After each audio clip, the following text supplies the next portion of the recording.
मैं तेरी तू मेरा, मेरे गिरधर गोपाला। मैं तेरी तू मेरा, मेरे गिरधर गोपाला। मैं तेरी तू मेरा, मैं तेरी तू मेरा, मैं तेरी तू मेरा, मेरे गिरधर गोपाला। मैं तेरी तू मेरा, मैं तेरी तू मेरा।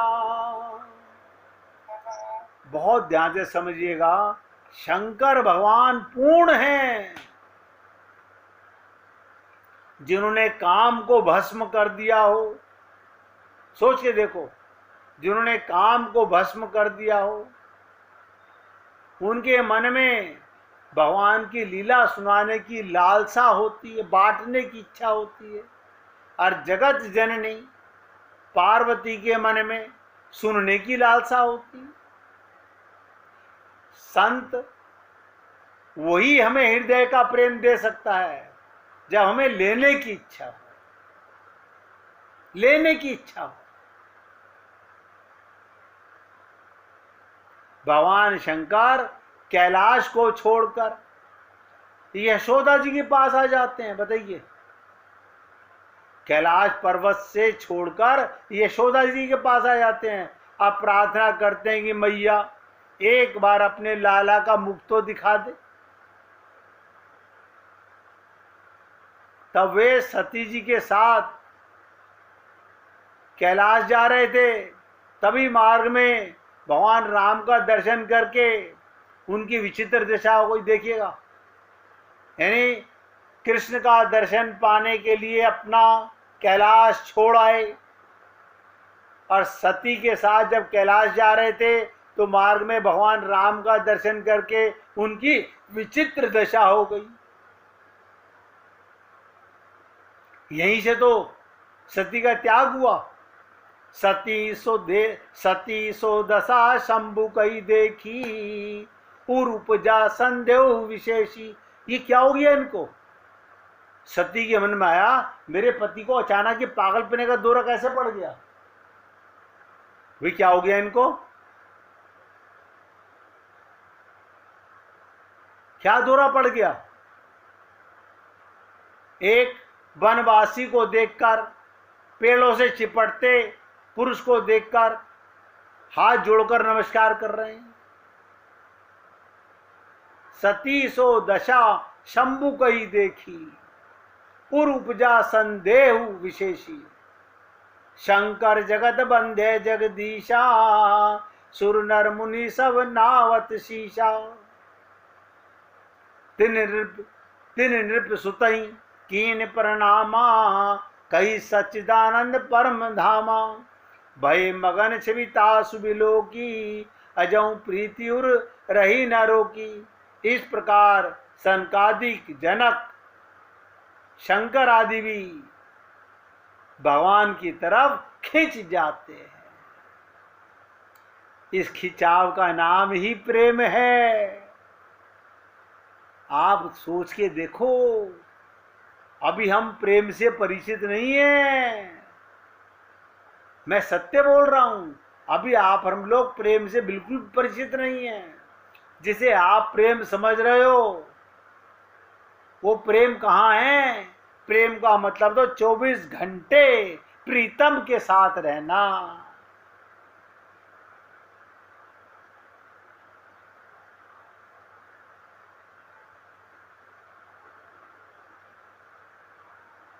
निवेदन कर सकता हूं, अच्छा लगे। देखिएगा, जागने का, कल्याण करने का आप हम सबको पूरा मौका मिला है। हम चाहें इसी जन्म में जाग सकते हैं। गोपियां कहती हैं संसार में कहीं रस नहीं। गोपियों के पति उन्हें हार लाके दे रहे हैं, कड़े लाके दे रहे हैं, वो उठा के कहते रख दो रख दो। कृष्ण का विरह इनसे पूरा करना चाहते हो? और उद्धव जी भी बुद्धि लगा रहे हैं, अब जो हुआ सो हुआ, छोड़ो। बोले छोड़े कैसे?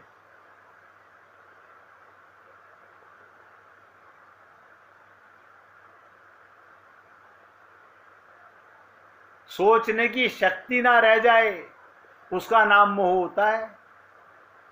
तो हमें उससे मोह प्राप्त हो गया है। आपको और हमको अभी माया का मोह लगा हुआ है।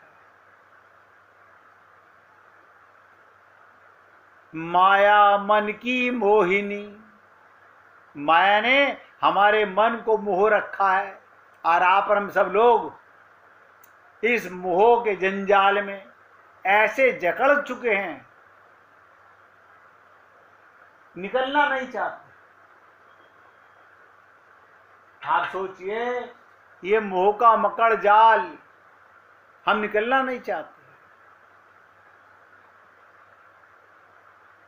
अब थोड़ा सा बहुत ध्यान से सुनेंगे।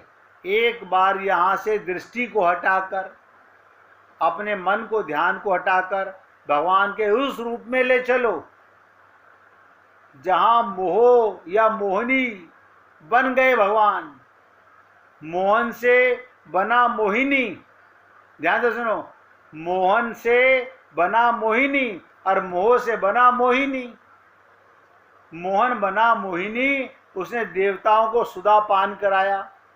आपको पता होगा जब समुद्र मंथन हुआ, उसमें से अमृत निकला, तो भगवान ही मोहिनी बने थे और देवताओं को सुधा का पान कराया। वो देवताओं को सुधा पिलाता गया और दैत्यों की तरफ जाते जाते अंतर ध्यान हो जाते भगवान, नजर नहीं आते। जैसे नारायण ने वहां छलिया रूप किया हो, वैसे ही यहां श्री कृष्ण ने छलिया रूप ग्रहण किया। बोले तब तुमने पिया ही क्यों? उद्धव जी बोले अगर वो छलिया था तो तुमने उसकी अधर सुधा अमृत क्यों पिया? बोली उसने जबरदस्ती पिला दिया। अरे भौरे,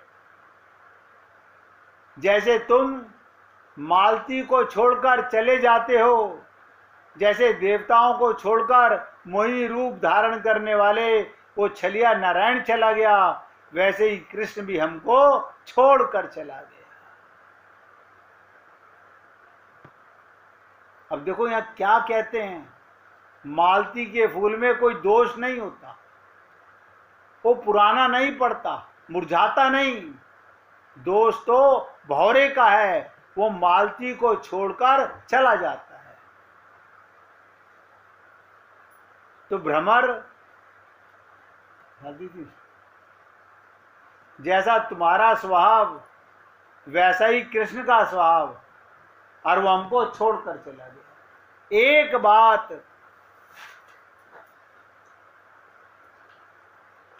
ये आपका हमारा मन थोड़ी है कि जहां देखी तबा परात वहां बिताई सारी रात। हम जहां जाते हैं वहीं के हो जाते हैं, एक मिनट में भूल जाते हैं, सब भूल जाते हैं, जहां गए वहीं के हो गए।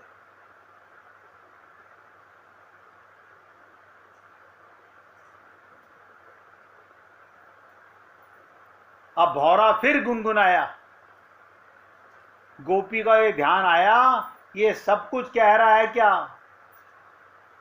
क्या ये फिर कुछ कह रहा है? वो क्या कह रहे थे? भौरा माने उद्धव, अरे किशोरी जी, यदि वो इतने कपटी हैं तो पद्मा उनके चरण कमल की परिचर्या क्यों करती हैं? ये एक तर्क है। पद्मा माने लक्ष्मी, यानी लक्ष्मी तो भगवान के पद में रहकर उसका नाम पद्मा हो गया। पद को जो माँ है वो पद्मा माने शोभा। भगवान के चरणों की, भगवान विष्णु के चरणों में लक्ष्मी सदा चरण चापती है, इसलिए उनका नाम पद्मा है। पद शब्द का यही कि लक्ष्मी जी को और कहो रहना नहीं भाता, और कहीं नहीं रहती, भगवान नारायण के चरणों में रहती हैं। वे नारायण के वक्ष स्थल पर भी रहती हैं। क्यों रहती हैं वहाँ पर? कि अगर भगवान की छाती काबू में ना रखी तो उसका हृदय काबू में रह जाए। हमारा दूसरी किसी गोपी को भगवान अपने हृदय में ना लगा पाए, इसलिए ना चरण छोड़ती हैं लक्ष्मी और ना हृदय को छोड़ती हैं। भगवान ने भी कहा आओ बैठ जाओ। क्यों बैठा लिया? कि ये संसारी जीव जब हमको देखने के लिए आएंगे तो तुम छाती पर बैठी रहोगी, तो तुम्हें देखकर चले जाएंगे, हमको कोई देखेगा नहीं, अच्छा रहेगा, बच जाएंगे।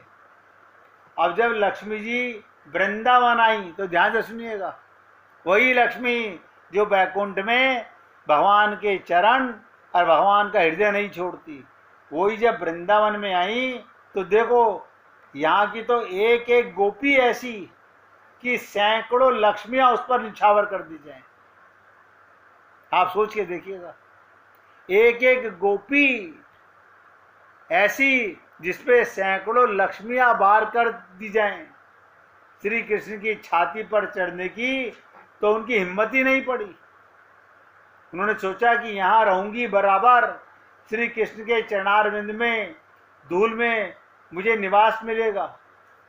इसलिए लक्ष्मी ने तपस्या की, वृंदावन की गलियां साफ की, लताओं को सजाया, वृक्षों को संवारा, वहां की गौओं को सुंदर बनाया। लक्ष्मी जी जब श्री कृष्ण के पास आई तो कृष्ण बोले आओ तुम मेरे भक्त स्थल पर बैठो। लक्ष्मी जी बोली नहीं बाबा, यहां मैं तुम्हारे भक्त स्थल पे नहीं बैठूंगी, यहां गोपियों से तुम्हारा प्रेम अधिक है। तो क्या कहा, तब रहोगी कहां? भगवान ने पूछा फिर कहां रहोगी? मुझे चरणों में रहने दो।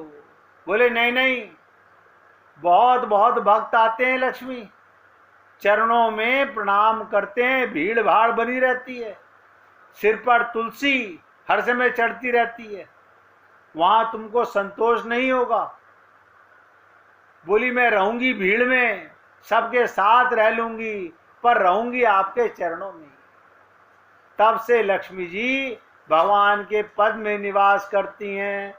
जहां भगवान के चरण पड़ते हैं वहां लक्ष्मी पहले से ही आकर अपना हृदय बिछा देती हैं। जो अकेले लक्ष्मी को चाहता है वो रावण हो जाता है, नोट कर लो। लोग वाग लक्ष्मी तो चाहते हैं, भगवान को नहीं चाहते, और जो भगवान को चाहता है उसके घर में लक्ष्मी छिप जाती है, उसे छोड़कर कहीं नहीं जाती।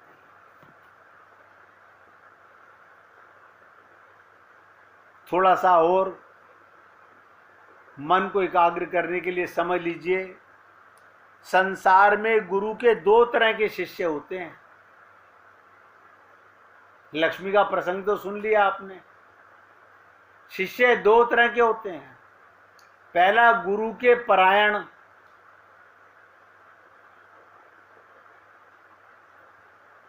अब सर फूटे या माथा, मैंने तेरी राह पकड़ ली। और दूसरा शिक्षा लेकर स्वयं उद्योग करने वाले, जैसे कि अर्जुन ने कहा साधि माम त्वाम प्रपन्नः, मैं आपका शिष्य हूं, आपके शरण हुआ, मुझे शिक्षा दीजिए।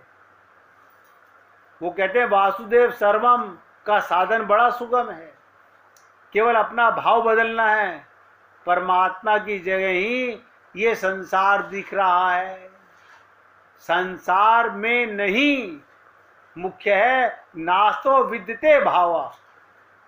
गीता के दूसरे अध्याय का 16वां श्लोक है, नास्तो विद्यते भावा, परमात्मा ही है, ऐसी सरलता से मान लेना, जोर नहीं लगाना। जोर लगाने से संसार की सत्ता बढ़ जाती है। संसार को हटाना नहीं, वो तो हटा हुआ है, निवृत्ति है। मैं तू ये वह कुछ नहीं, केवल वासुदेव। वासुदेव सर्वम। आपको अपने परिवार में प्रत्येक मेंबर में जब हरि नजर आने लगे, हरि नजर आने लगे, भगवान का रिश्ता नजर आने लगे, आपको पता नहीं चलता। आपके परिवार में माता पिता से लेकर पोता पोती तक सारे रिश्ते भगवान ही आते हैं आपके साथ निभाने के लिए। हम नहीं पहचान पाते, हम उनके साथ मिट्टी का रिश्ता समझते हैं, खून का रिश्ता समझते हैं। अब यहां पर थोड़ा सा जोर डालेंगे दिमाग पर। भजन अखंड नहीं हो सकता, संबंध अखंड होता है। हमारा परमात्मा के साथ अखंड संबंध है। संसार में बताइए किसी का अखंड संबंध हो तो।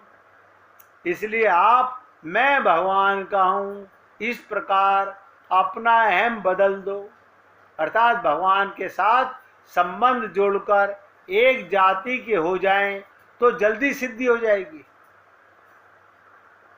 इसीलिए गोस्वामी जी ने कहा, होए राम को नाम जपू, अर्थात भगवान का होकर भगवान का भजन करें।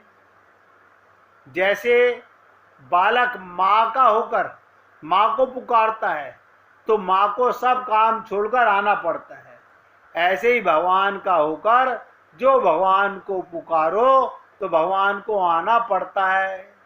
छोटा बालक माँ की पीठ पर भी चढ़ जाता है, माँ राजी हो जाती है।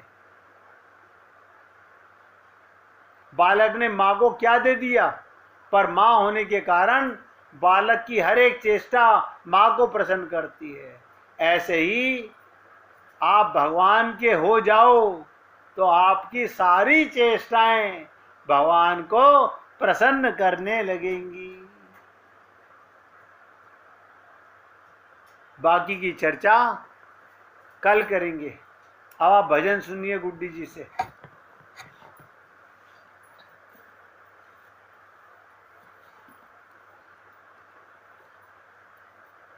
मेरी बाँ के बिहारी से सखीरी मद भरी अखियाँ, मेरे बाँ के बिहारी की सखीरी मद भरी अखियाँ। सखी बाँ के बिहारी से हमारी लड़ गई अखियाँ। सखी बाँ के बिहारी से हमारी लड़ गई अखियाँ। बचाई थी बहुत लेकिन निगोड़ी लड़ गई अखियाँ। बचाई थी बहुत लेकिन निगोड़ी लड़ गई अखियाँ। सखी बाँ के बिहारी से हमारी लड़ गई अखियाँ। न जाने क्या किया जादू ये तकती रह गई अखियाँ। जाने क्या किया जादू, ये तकती रह गई अखियाँ चमकती। हाय बरछी सी कलेजे गड़ गई अखियाँ चमकती।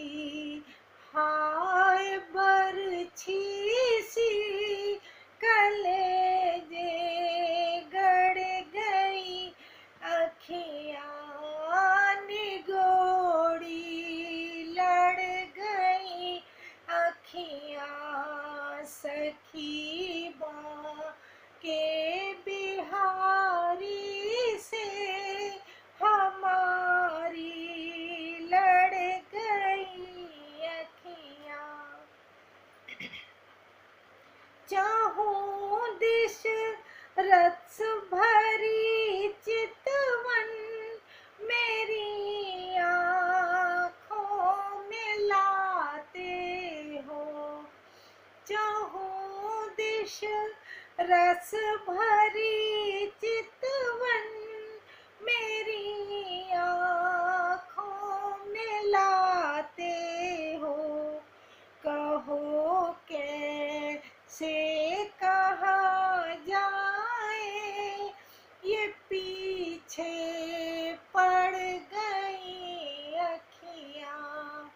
कहो कैसे कहा जाए ये पीछे पड़ गई अखियाँ सखीरी लड़ गई अखियाँ सखीरी लड़ गई अखियाँ। भले तन से ये निकले प्राण पर ये छवि न निकलेगी। भले तन से ये निकले प्राण पर ये छवि न निकलेगी। अंधेरे मन के मंदिर में मनी सी गड़ गई अखियाँ।